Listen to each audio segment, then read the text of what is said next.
I don't mind. I don't. No, it's not too bad.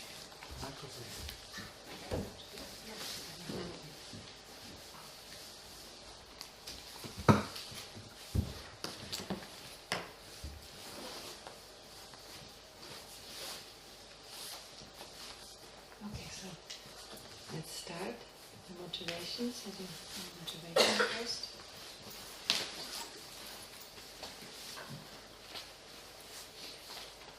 To make sure we make this session and the following sessions as meaningful as possible.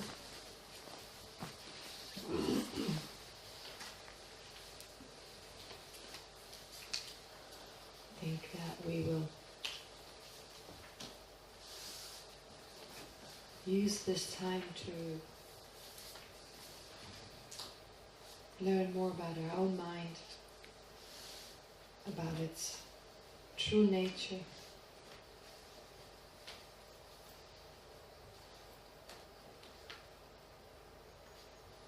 in order to reduce our afflictive emotions.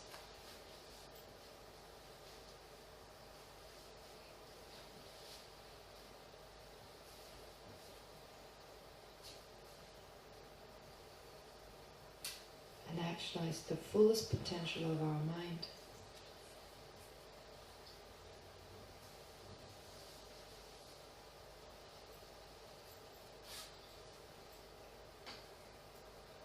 In order to be an example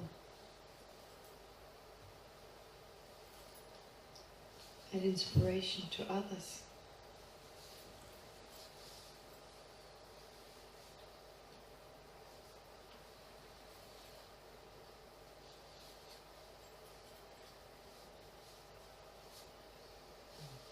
And in order to become fully awakened.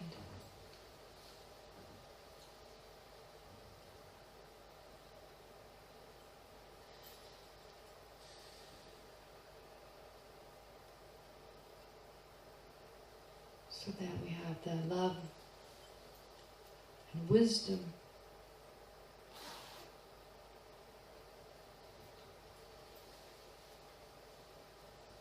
to help others to reach the same state.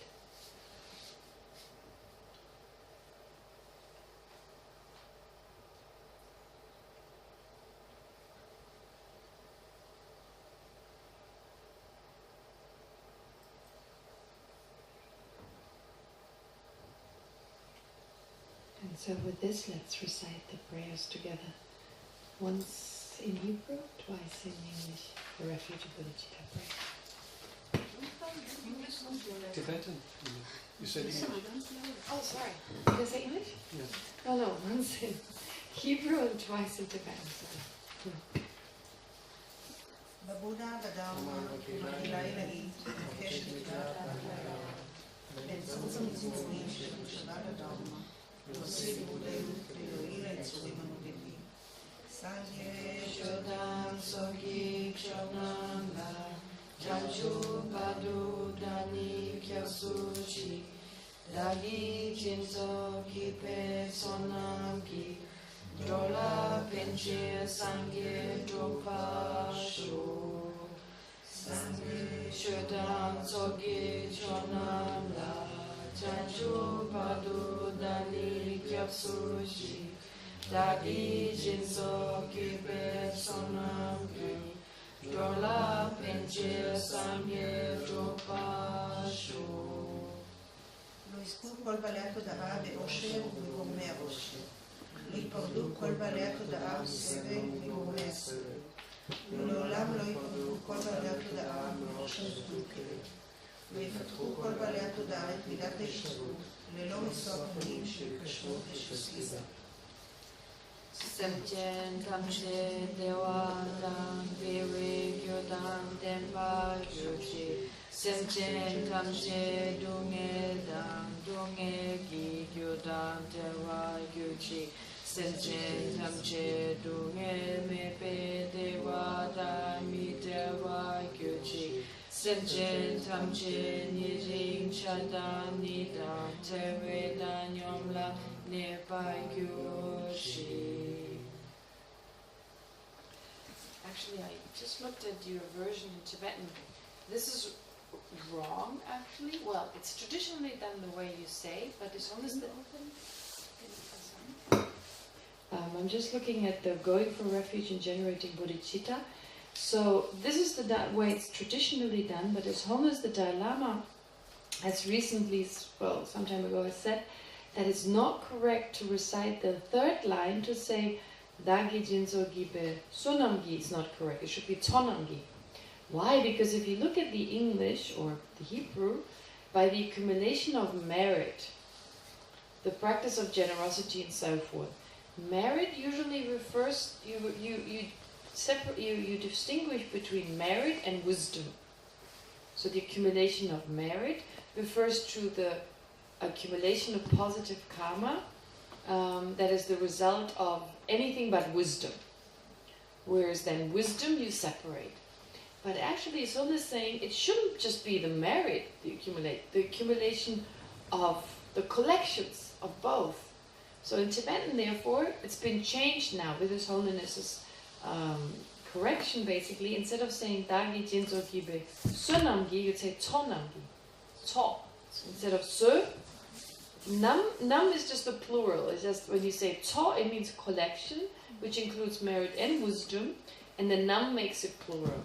So here the Sun Nam is one word, merit, but then you use the Nam for the plural, the To. So instead of saying Dagi Jinso Gibe Sunamgi, you say Dagi Jinso Gibe Tonamgi. So instead of merit collections? Yeah, instead of merit collection, which means collection of both merit and wisdom. Another mistake we made, Yeah. we didn't do it in Hebrew because we understand, but here we should have, usually before teaching, we read this line. And go for refuge down by accumulation of merit isn't. By the accumulation of merits of listening. No. Before teaching, when going for refuge. Yeah, that doesn't matter. Hebrew we do it when teachers here, so we change it. But in Tibetan We didn't. I missed it. Yeah, so doesn't matter. Because I'm in trouble. You know, because actually I need to say something else. I have to say Dagi Shushe Kipe Sonamgi, which means by the merit of teaching the Dharma. Yeah. But the thing is, like, one of my teachers, Geshe took the Kelsang, I paid very close attention to what he says. And he just says Dagi Jinso Kipe Sonamgi, like the way you usually do, because he's saying, I'm not really teaching the Dharma. I don't have that ability. So if he doesn't have the ability, I don't have the ability. So I always say, I'm not really teaching the Dharma, I'm just sharing with you what I've learned, so therefore I use the original version. Never mind, it's not important. But you can do it either way you want. And you don't have to change it. I mean, sometimes... Oh, can you not hear? Yeah? Can you hear me? Yeah? So anyway, you can change it if you want, but you don't have to. It's up to you. Okay, anyway, this is nothing important. Alright, let's go back to the text. I looked at the text, I went to the very end, and I found it's not appropriate to teach the end. Because, why? Because I taught this text, this handout, I taught over a whole month, to a group of people who studied the earlier subject. There's an earlier subject. The path of preparation, it's called the path of preparation. So based on that, I taught this. So this morning I went through and I was like, oh my god, unless I explain that earlier topic, you're going to get really lost. And it's nothing really important. It's just part of what you usually do.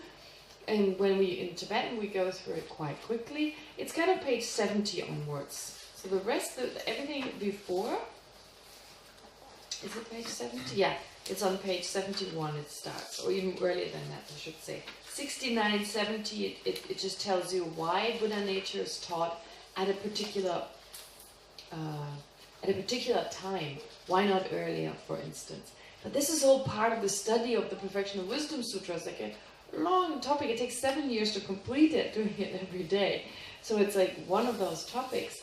It's really, really important, of course, and you may have noticed over the years, I've taken 5 most important topics out of that study.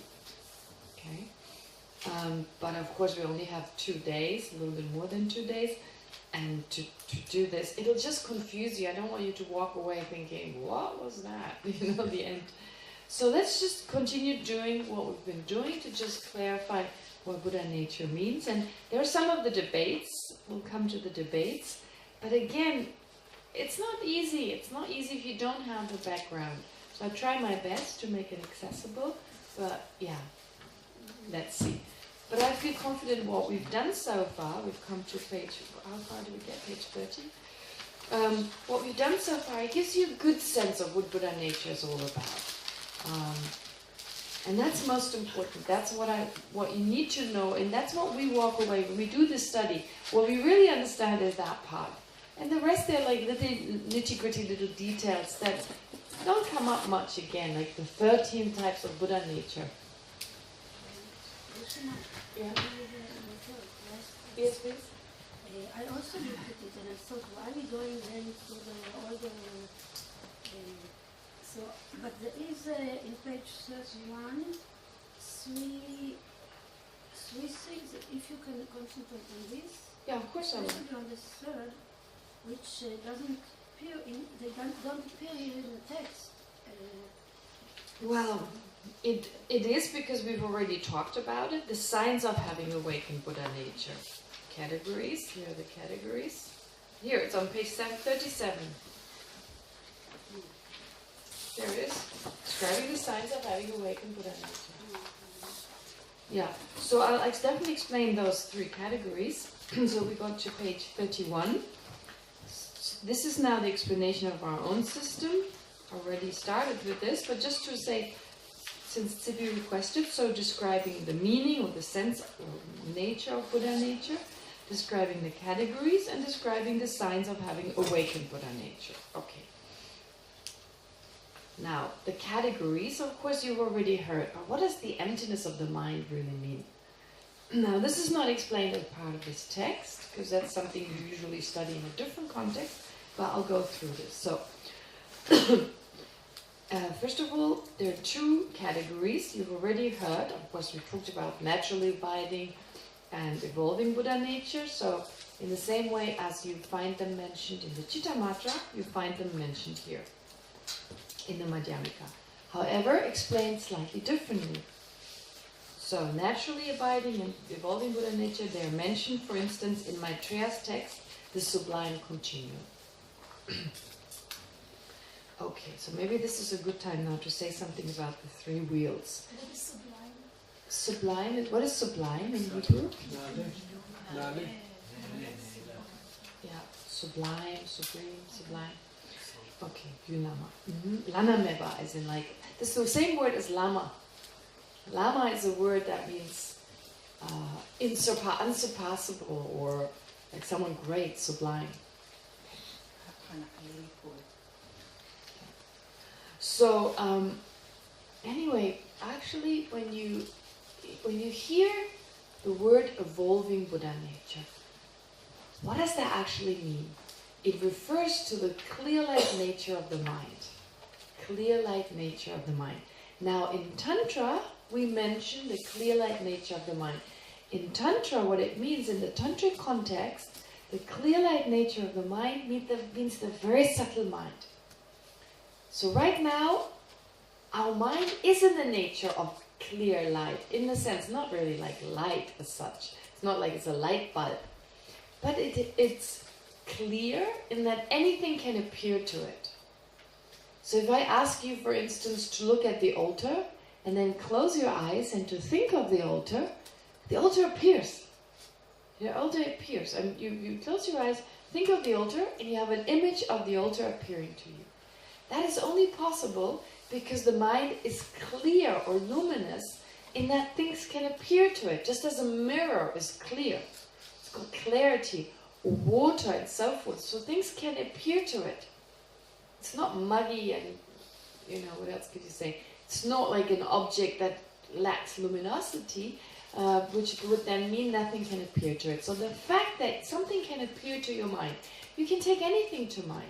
In fact, you cannot think about something without the object appearing, or without something at least appearing. So that's really important. That ability of the mind of something appearing to it at all times. And for some words appear, for some images appear. You may not be even aware of those appearances, but the usual experiment that I do, I'll ask you to look at something first, and then to close your eyes. And when you close your eyes, it's still appearing, depending on how long you looked at it earlier. So when you looked at it earlier, it was the eye consciousness that perceived it, and then that left an imprint on your mind, enabling you to perceive it when you close your eyes. It's appearing. Or if you think back of your house, think of your bed at home, right? I'm asking you right away, what appears? Your bed, right? My bed at home. It's kind of like that. It's not your bed, it's just an appearance. It's just something that represents your bed. That's called the generic image. Generic? Yeah? Some Generic? people I know, Yes, generic. maybe in our group, a guy that he says he cannot see anything when you say something like that. He doesn't see a picture. Well, he sees some representation. Maybe he doesn't see. Everyone is slightly different. And there's a magazine called Scientific American Mind. They actually, in one of their magazines, I think it was in 2009, don't remember clearly, they have a description of exactly that. It's very interesting. So they talked about the breakfast table, that they asked people to think of their breakfast table, the table that they sat at to have breakfast. And they were talking about, like, everyone had a slightly different appearance. It appeared to everyone, but for some clear and for some less clear. So I guess it's just a matter of not appearing as clearly. But the point is that even modern scientists talk about this appearance. And so this is because the mind is luminous. It's got this luminosity. And then the light aspect, actually in Tibetan, the word is not really light.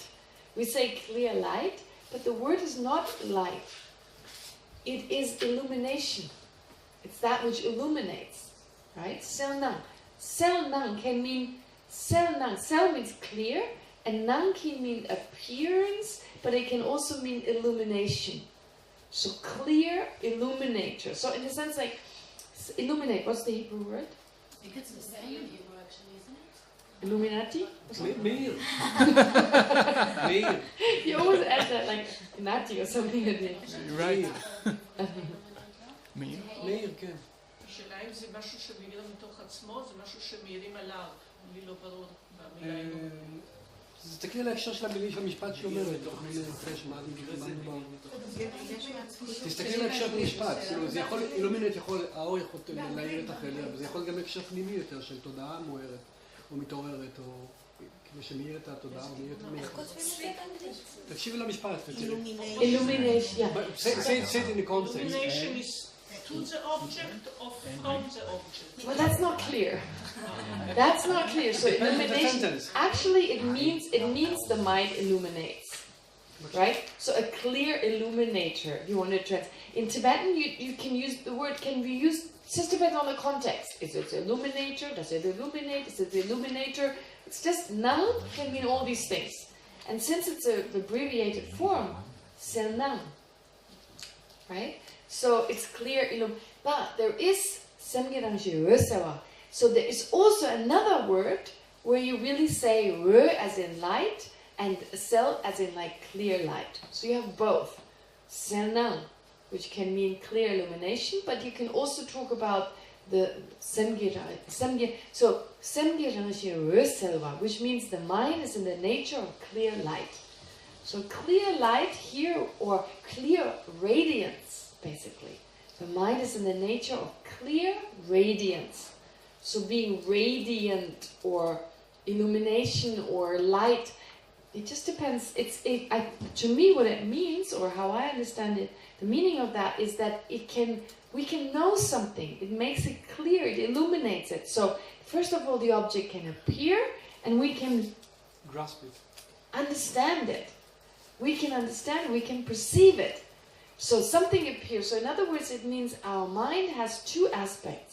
It knows something appears to it, and it can know this object. It can know the object. Does that make sense? Can I say? Yes, please. פירוש אחד זה מאיר עיניים, ופירוש שני זה מקור אור. אז זה שניהם. She meant one explanation was that it illuminates, and the other that it is being illuminated. So both ways. Both ways, but actually it's not so much as being illuminated, although you could use the Tibetan word either way, Sena, or yeah, so you could use it either way, but here in this context it's more coming from the side of the mind. The mind knows its object, so it would be the second one. Likewise, we talk about consciousness as that which is clear and knowing. So again, you have that aspect of clarity, luminosity, something can appear to the mind, and it can know its object. Okay, so it's very obvious. So those words are used. Sanam, Usewa, it's in the nature of clear light. It's clear and knowing. So that gives you already a sense how it's being described. Okay? And it needs more thought about this. It needs a lot more mindfulness. Look at your own mind and get to know your own mind. We are so absorbed in the objects, but letting go of the objects and rather, what is the mind doing? So then we get a clearer sense of what those words actually mean. But why am I talking about this? Well, this kind of like this nature of clarity or clear light or clear radiance, using that kind of word, His Holiness the Dalai Lama oftentimes talks about, when he talks about the three wheels of Dharma. The first wheel of Dharma was the Buddha teaching, giving the teachings on the Four Noble Truths. Okay? Giving in general the teaching, the introductory teachings of Buddhism on the Four Noble Truths. That's described as the first wheel of Dharma. And then the second wheel of Dharma is described as the Perfectional Wisdom Sutras. And then the third wheel of Dharma is usually described as the wheel or the teachings that provided clarification, that clarify. Okay, so now the first wheel, the Buddha really very easily as in like, he talked about phenomena exist inherently, truly, right, the way we perceive them. However, he explained the Four Noble Truths. So the truth as you know them, without introducing a subtle emptiness. And it would have been too much. Makes sense. You start gently. You don't go into emptiness right away.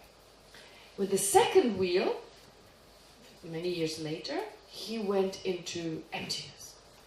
Lack of inherent existence. Think of the Heart Sutra. Form is empty. Emptiness is form. Emptiness no other than form. And so forth. So, hardcore emptiness. Then, so that was more in the middle of his life. More towards the middle, or more 50 at the age of 50, 54. Oh, I don't remember exactly. No, maybe I'm wrong about the timing. But anyway, it was after he gave the first wheel at the age of 36, when he attained enlightenment.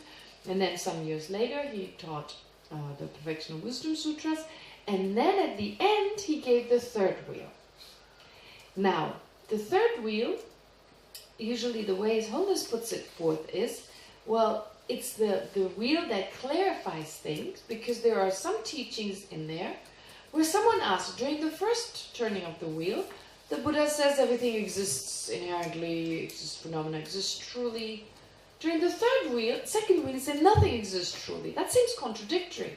So what did the Buddha mean? And then the Buddha taught for disciples for whom it was necessary. He taught the third wheel, saying some exist truly, some don't exist truly. And you know, it's not the final view, but for some people that was appropriate. So you have it gently set forth. First, everything exists truly. Last wheel, some things exist truly, some don't. And second wheel, nothing. Okay, so you have, although not an order in terms of time, but you have already like a different way in which you set forth the philosophy, which if you take those step by step, you start with the first, then the third, and then the second. Okay. But he didn't just teach that during the third wheel. He also gave teachings on Buddha nature. He also gave teachings on Buddha nature. So one word for Buddha nature, you may remember in the first class we talked about it, Tathagata Garbha. Okay? Kind of like the essence of the Tathagata of the Buddha. The essence of the Buddha. Tathagata Garbha. So he taught what's called the Tathagata Garbha Sutra. The Tathagata Garbha Sutra teaches mainly Buddha nature from the point of view of the mind, evolving Buddha nature. The second wheel of Dharma, so this is part of the third wheel. The Gatha Sutra mainly teaches Buddha nature from the point of view of the mind. The second wheel mainly teaches us from the point of view of emptiness, natural Buddha nature, naturally abiding Buddha nature. So both are taught, but mainly in the second chapter, because emptiness is taught, naturally abiding Buddha nature is taught, whereas the third wheel, it is evolving Buddha nature. And His Holiness sometimes refers to what is taught in the second wheel, he says, it is objective clear light. Objective clear light in the sense the object being emptiness and that being clear light, as in like emptiness being called clear light. Emptiness he describes as clear light, as it means non-obstructed by anything. It's just an absence of something, right? So that is objective clear light. He describes it as objective clear light. During the third turning of the wheel, he describes subjective clear light. He talks about the mind itself. So His Holiness oftentimes says this. He says during the second wheel, it's objective clear light, in the sense the object clear light, which means emptiness is set forth. It's better probably, instead of saying objective is not a good word, object clear light. The object clear light, which is the object emptiness, calling it clear light in the sense of, not in any of the senses I explained earlier, but I guess just in the sense of lack of inherent existence. It's clear, it's radiant, it's not obstructed because it's not obstructed by inherent existence. So object clear light is set forth in the second wheel of the Dharma, in the second turning of the wheel, because emptiness is set forth, and in that way, because emptiness is set forth, also the emptiness of the mind, the naturally abiding emptiness, is mainly emphasized. During the last turning of the wheel, in the Tathagata Sutra, in this particular sutra, the Buddha sets forth the subjective clear light, talking about the mind itself. The mind is a clear light nature. So it talks a lot about the clear light nature of the mind, and in that way explaining why the mind is Buddha nature. And that Tathagata Sutra is the bridging sutra for Tantra. Because he talks about the clear light nature of the mind, the clarity of the mind, which previously he hasn't stressed as much. And so then the Buddha also, during the end of his life, he also taught Tantra. He taught Tantra also earlier on, but the emphasis was more towards the end of his life because it's so advanced. So he gave Tantric teachings, with Tantric teachings referring to the subtle clear light mind and so forth. So you see that during the second teaching, therefore, during the second turning of the wheel, the Buddha said the mind lacks inherent existence. It doesn't exist. Nothing exists inherently, so likewise the mind doesn't exist inherently. During the last turning of the wheel, he said, therefore the mind is in that its nature's clarity. It's just this clear object that doesn't exist inherently, is this clear object that we can transform into the mind of a Buddha. And that mind, he then went on to in the Tantric explanation, that mind has coarser and subtler levels, which are all in the same nature of being clear and knowing, but the final nature of the mind is that subtlest type of mind. That's what he explained during the Tantric teaching. So you see there's a step-by-step progression. There's a sense of a step-by-step progression, starting off with the Four Noble Truths, suffering, getting rid of suffering, just very general, explaining emptiness during the second wheel, and lastly, explaining very clearly what is the nature of the mind during the third turning of the wheel, and of course during the Tantric teachings. Does that explanation make sense? Leon, you're a little bit, looked like, and you had a question, yeah, sorry. Do you want to see? The second objective clear light. Well, maybe not called objective. Let's say the object clear light. So the object emptiness. Objective clear light truly existent? No. The lack of true existence. The emptiness, lack of true existence, lack of inherent existence. So that is described as emptiness or as object clear light. Right? Leon, you had a question? I'm not sure I understand what's the difference between emptiness of the mind and being clear light. Well, emptiness of the mind, we'll come to this, is the fact that the mind does not exist independently, the mind does not exist in and of itself, it is merely labeled. Whereas when we say the mind, the clear light nature of the mind, we're talking about the nature of the mind being able for things to appear to it, and the mind being able to illuminate the meaning of something, understand something. So that's different. For instance, water lacks inherent existence, but it's still clear and transient, right? So a conventional nature, we talk about the object, clear light, that is the final nature, the ultimate nature of the mind. And then the mind being clear and knowing, that is the conventional nature of the mind. Yeah. Mr. Word, please, you said the final something of the mind is the very subtle, the final appearance, the final nature of the final level of the mind is that very subtle, clear light mind. Okay, so our mind, actually some people explain when we are asleep, our mind absorbs into subtler minds. And so if you ask some scholars, they say that means the coarse mind stops and now subtle mind arises. That's a little bit weird. It's like there are different continuums. First a coarse mind, and then that stops and a subtle mind arises. His Holiness the Dalai Lama, apparently, and I only know this because one of his very close disciples, the Rinpoche, who came to teach at Tushita, we said, I translated for this Rinpoche, Yangde Rinpoche is his name, so Yangde Rinpoche I translated for him, and as we were waiting in between for the teachings to start, I don't know how it came up, but he was saying that His Holiness the Dalai Lama, usually, he was there when His Holiness the Dalai Lama prepared some teachings in his room, he was getting ready, and somehow they had this conversation, and His Holiness says he believes the coarse mind just becomes the subtle mind, and the subtle mind becomes the coarse mind. But that's not how it's described. And a lot of people insist on that not being the case. And His Holiness says it doesn't make sense to him. And that makes so much sense what His Holiness says, I think. Right? That the coarse mind, right now it's coarse, and then it just becomes subtler. That same continuum becomes subtler. But the way it is expressed in some of the tantric texts, it seems like the coarser mind absorbs into, like it's like a totally different entity that just dissolves into the subtler mind, and then that the subtle mind is just another continuum. But then you cannot have the subtle mind right now. If the coarse mind becomes the subtle mind, then it can only become the subtle mind when the coarse mind is gone. So therefore there's also this discussion, is the subtle mind there right now or not? Actually it makes sense, it's not there. Because if it was there, it would do something. But if it's not there, it basically lies dormant. In the sense that the potential for it to rise is there. But right now it's coarse. Right? Does that make sense? It's the next moment of our mind also doesn't exist now. Yeah, exactly. So Sipi is right. And the next moment of our mind, the next moment that perceives something else doesn't exist right now. But we have the potential for that next moment to arise. Yeah, think of it those lines. So sometimes when we say a potential, a seed for that mind to arise is misunderstood. We feel like there's already something waiting there.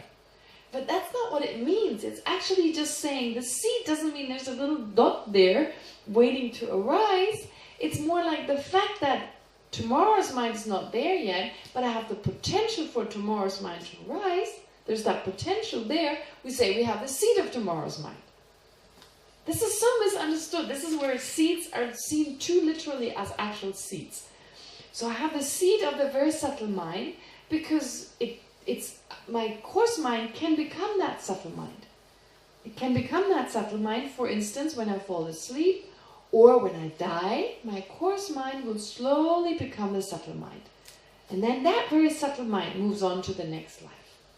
And that subtle mind is not there right now. So if you wonder whether the I is the subtle mind, well, if the I is the subtle mind, then I don't exist right now. Because I don't have a subtle mind right now.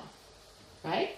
So I have a coarse mind right now, and that is in the nature of clarity, because it has the underlying nature of being clear and knowing. Something appears to it and it can know its object. But it's scattered. It's a coarse mind. It's scattered. Afflictions arise within that mind, or the mind arises as anger, and the mind arises as attachment and so forth. Whereas with the subtle mind, it's impossible.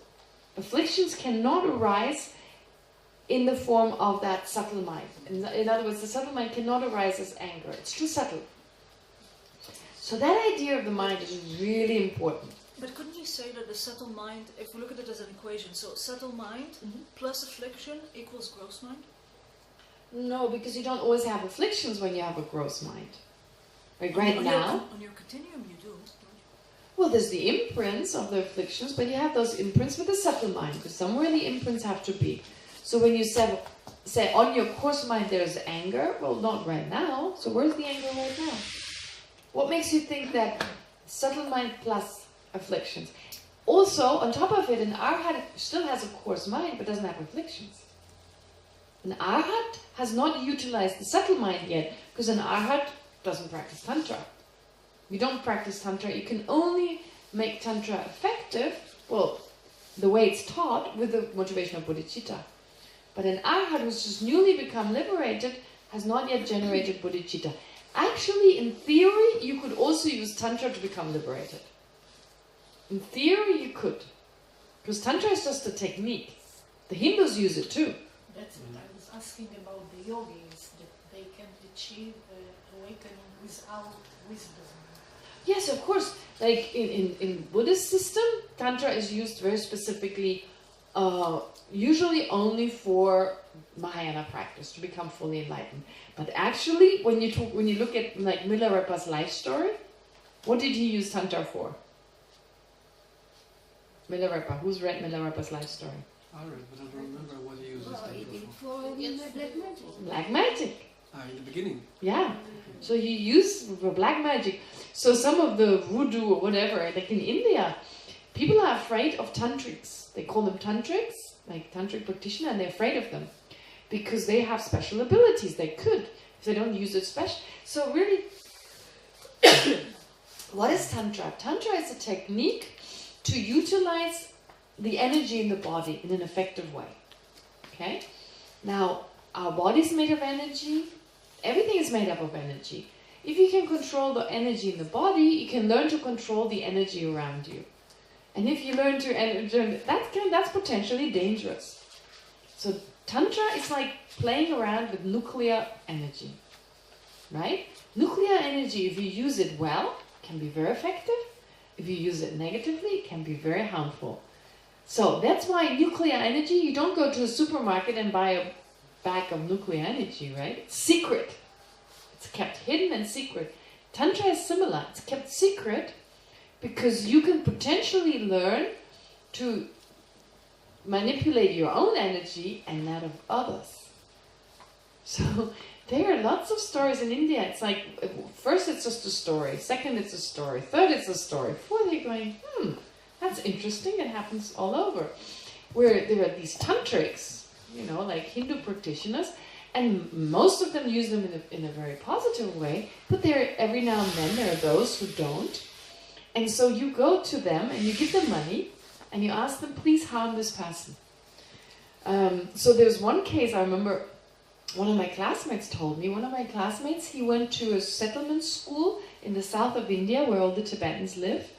And in that settlement school, there was a girl who slowly became crazy. She kind of lost her mind. She saw things that were in there, she heard things that were in there, and she basically became crazy.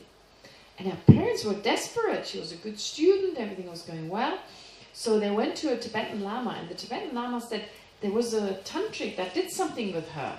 And so the Tibetan Lama undid whatever that was done through the mind of this Lama. And it was that there was a boy who was in love with her, and she didn't want anything to do with him, so he went out of spite. He went to this tantric, gave him money, and somehow we're not all susceptible to this, but she was susceptible to it. No, not everyone is susceptible to these manipulations, but she was, and she basically, had a huge problem for a while, and then it was fixed. The Tibetan Lama fixed it through some counter energy, whatever, right? It's just the energy in the body is disturbed. And if the energy in the body is disrupted, the mind is disrupted. So that's this explanation you find in Tantra is actually really important to make sense of a lot of other teachings, non-tantric teachings. Am I making sense? I know it's a little bit off topic, But I still find that important to understand the whole context of why Tantra is important, even without practicing, but at least to understand how it fits in. Yes, sure. Can I go back to Yeah. Anaya's equation? Yes, please. Can we say that the light, the clear light, plus the contents, the objects of all our senses? Yes, exactly. Is the That's it. gross Yeah. mind? Yeah, so the gross mind, yeah, as Shoshka is saying, so Maya has a point there, definitely, the afflictions are part of it, but also very important, the sense consciousnesses. Because really, most of our life with the coarse mind revolves around the senses, let's be honest. It's all about sight, sound, smells, etc. So this is, yeah, basically the coarse consciousness. Including the mind. Yes, the mental consciousness that is also thinking about the things we see, what we hear, etc. Yeah, absolutely true. It's a coarse mind that is coarse from the point of view. The sense consciousness is information coming in. So it's coarse, it's scattered, it goes from here to there. It's not satisfied, it's full of discontentment, and so forth. Listen, you were first. I was thinking intuitively, maybe as you describe it, I'm wrong, but I just would like to verify completely. I saw that the gross consciousness, the subtle consciousness, the very subtle consciousness are living together simultaneously, but only when the gross is manifesting, so we don't feel the other ones. We are not connected into them, but when we are silencing the gross, then we can go and approach the subtle or the very subtle. Yeah, this is how it's described sometimes. So there are three types of descriptions. One I gave you before, the coarse one becomes the subtle becomes the coarse again. The second description is that what you said, that right now the subtle is there, the coarse is there, but unless we silence the coarse one, we cannot access the subtle one. And the third one is the subtle is not there right now, it's not there, but it arises when the coarse one is silenced. Okay, so you have these three explanations. And I think what His Holiness says makes so much sense, because if you don't say that, a lot of other things don't make sense. What are you saying? What happens to the coarse mind when you become a Buddha? Its continuum is cut. How can you cut the continuum of consciousness? If it absorbs in the subtle one and now you just have the subtle one, that makes sense. But if you say the coarse one is there and the subtle one is there too, then what happens when you become enlightened? The coarse one's mental continuum is just cut. It's impossible to have a continuum being cut. Purified. Purified means it becomes subtle. And then you have two subtle minds. Two subtle continuum, the one that was there all the time and the one that was coarse previously. No, the subtle and the very subtle. The coarse one is... No, but in the end you only have this very subtle. Only the very subtle. Only the very subtle. The Buddha has only the very subtle consciousness. Anyway, we're going into, the Buddha's consciousness is only the very subtle consciousness in Tantra. Okay, in the Tantric system, it's only the very subtle one. You were first, yeah. So, referring to what Shosha says, that's the reason that when we're dreaming, we have the subtler mind, because all the senses Yes, are... very good. And also, in deep states of meditations, like really good practitioners, is that exactly the same as sleeping, or because they can... So her question is basically, that's when we fall asleep, for instance, there are no sense consciousnesses because the subtler mind, during dreaming or even lucid dreaming, yes, a subtler form of consciousness, not the subtlest, but a subtler form arises, and the sense consciousnesses can no longer be active. And then, what was the other part? Meditation. So those who are in deep meditation, it depends on the depth of the meditation. Usually, when we meditate as ordinary people, the mental consciousness is active, and the sense consciousnesses temporarily become awarenesses to which something appears, but is not ascertained. But then every now and then, it is ascertained. There's a sound, there is something in front of you, there's an itch. So mental consciousness sets, right? They realize their objects. Then when you get better at it, then it's only the mental consciousness, and for an extended period of time, your sense consciousnesses are there, but they don't realize their objects. They're just awarenesses to which something appears and is not ascertained. And then, if you are able to focus your mind further, the mind becomes subtler. And then the coarse minds are not there. So during tantric meditations, anyway, once you're able to